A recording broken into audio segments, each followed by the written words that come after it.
Welcome back. I'm Scott Syverson, your host.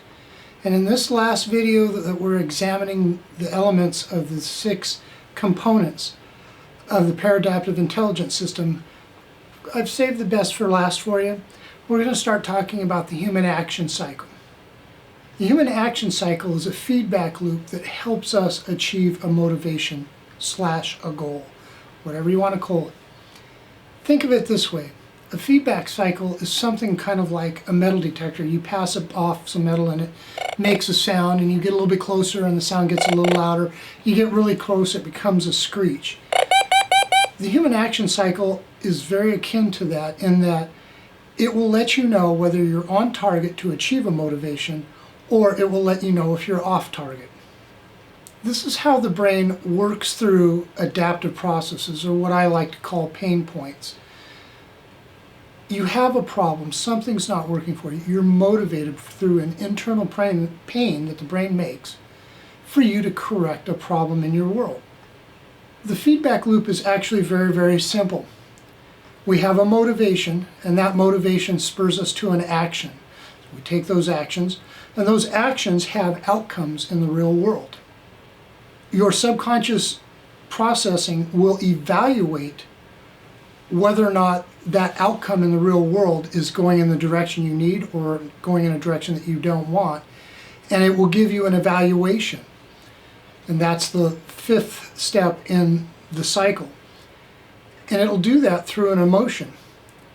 At which point you'll take a corrective action, go back to step number 2, which is take another action, and go through that whole process again.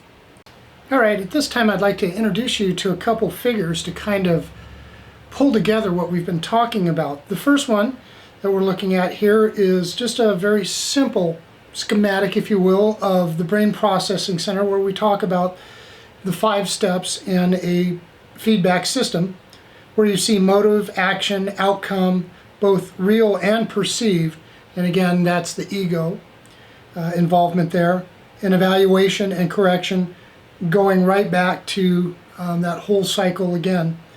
The next graphic that I want to show you is a little bit more expanded than that. This one, you start to see the different interfaces of the mind. You see the ego channels into the mind, how it's letting things in and out from the world, and some of the other processes that we've talked about within the brain processing center. Think of it this way. We've all been in a presentation, sales presentation, and we can see the customer isn't getting it, or there's questions or fees, and you say to yourself, you know what, I got to go a different direction with that. You've done it all. You're taking these actions, you have a motivation to conclude a sale, you're taking these actions to present the product, your brain is seeing that the people aren't getting it, you get an idea of, hey, you're going to have to go a different direction, so you reevaluate, go back, and take a different action. We do this hundreds of times a day, and we don't even know it. But before we can explore the human action cycle, we really have to start now talking about emotions. The best way to think of an emotion is how the more primitive parts of the brain, the adapter and the conductor, speak to the conscious mind. This is the language of feedback. Remember, your reactor has all the sensory inputs coming in. It's seeing the facial expressions, it's running it through the mirror neuron system and getting a feedback of what that is. It's imposing what these people are feeling, so you're knowing whether they're getting it or not. So you've got all these subconscious things going on, and the real anchor in that system is the adapter. It is going to give an emotional feedback signal. All emotions in the feedback cycle originate from the subconscious reactor. And remember, the reactor's mission is to protect yourself, whether it's from physical harm or other misdeeds that might happen through interactions with other people. One of my favorite thought experiments to share with people about understanding this feedback cycle and its basis on action is to kind of go through this little thought experiment. Think about the most devious crime that you commit: murder someone, rape, rob a bank, whatever. You can think about that and you get no internal feedback. You don't have any morals kicking and saying, oh, that's bad, shouldn't be doing that, shouldn't be thinking that. It's only when you take an action that you feel that tinge of whatever it may be, that you should rethink that or not go in that direction.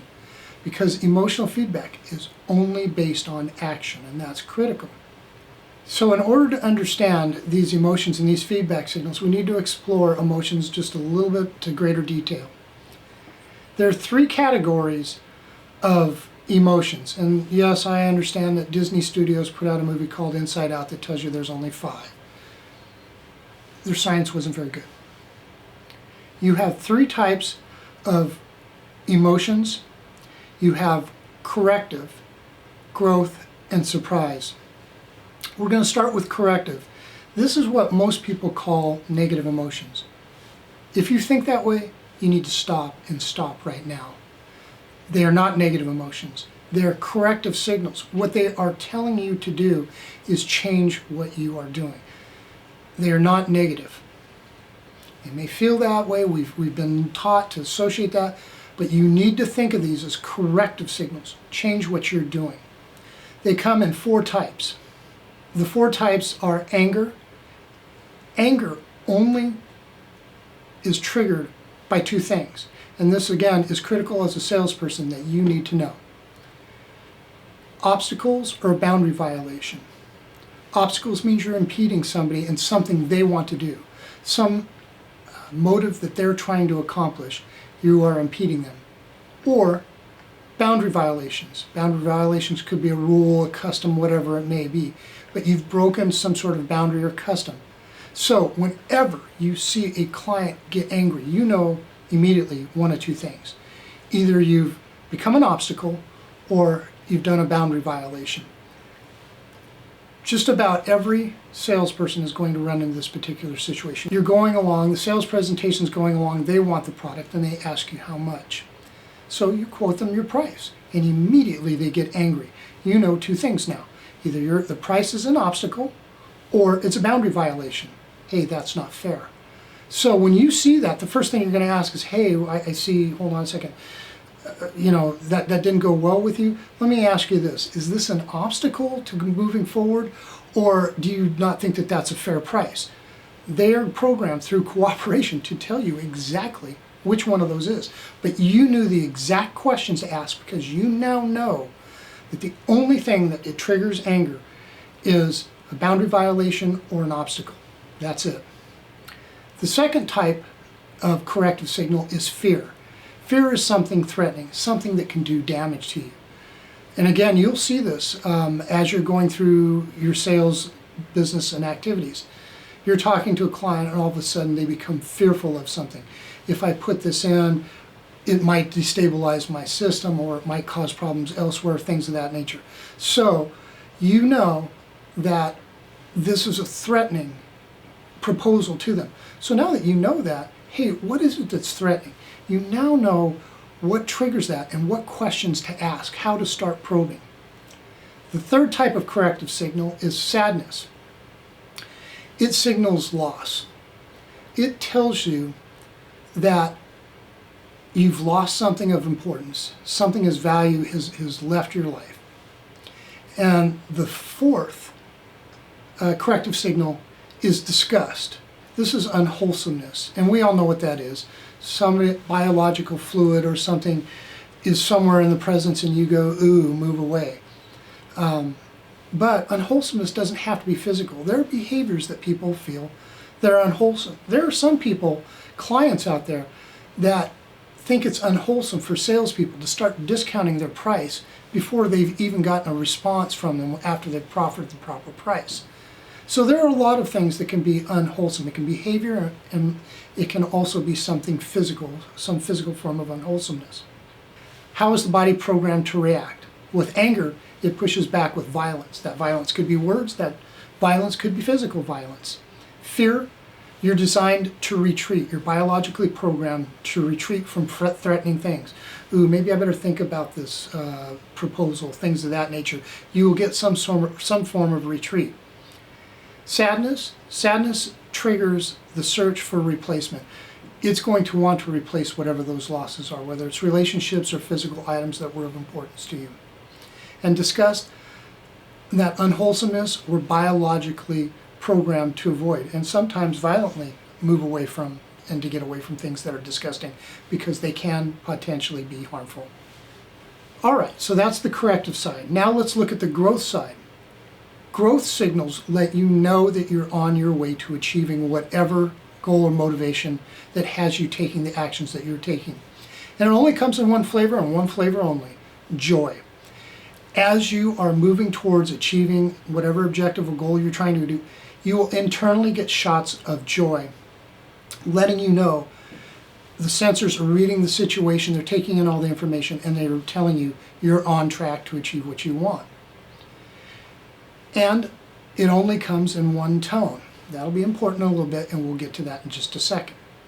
The last category, the sixth type of emotion that you have, is surprise. Surprise is kind of in a category all by itself. It's when something unexpected occurs. You took an action, you were expecting this reaction, and something vastly different occurs.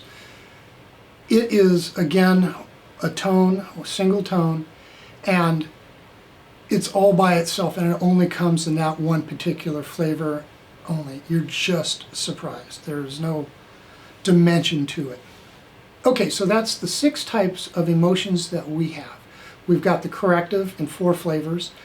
We've got the growth signal in joy only, and then we have surprise, which is just surprise. Now, you heard me mention tones. These emotions come in a couple different signals. They can be a pure tone, which is a single type of an emotion. Joy is one of those. Joy, you will only get varying intensities of joy. That's all you'll get. However, there is another form, it's called blends. And the only thing that comes in blends are corrective signals. Remember, we have 4 different types of emotions: anger, fear, sadness, and disgust.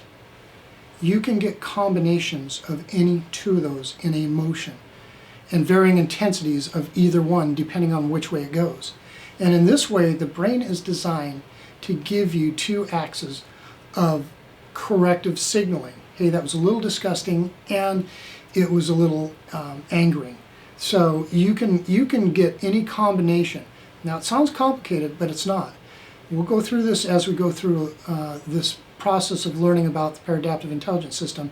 You'll start to see you've been working with this all your life. You know what I'm talking about. You're just having someone put structure to what you've always known. All right, if you've come this far with me, I thank you for your patience. And I'm going to reward your patience at this time. I'm going to close with the most important information that you're going to ever see in your entire sales career. I'm going to be putting up a graphic, which you'll be seeing now, that we will start to dissect in the next video. This is where we're going to take all the different elements that we've talked about so far and start breaking them down and showing you exactly how your prospect's brain is working millisecond by millisecond as you go through a sales presentation, and how to effectively structure a sales presentation that is going to work within your prospects' Paradaptive Intelligence system that controls all their behavior, rather than putting together a presentation that fights it or works against you. If you want to master this material and thus sales, you need to buy my book, Sales Psychology 101 by Scott Syverson, which is available at Amazon.com or other fine booksellers. Thank you, and we'll see you in the next video.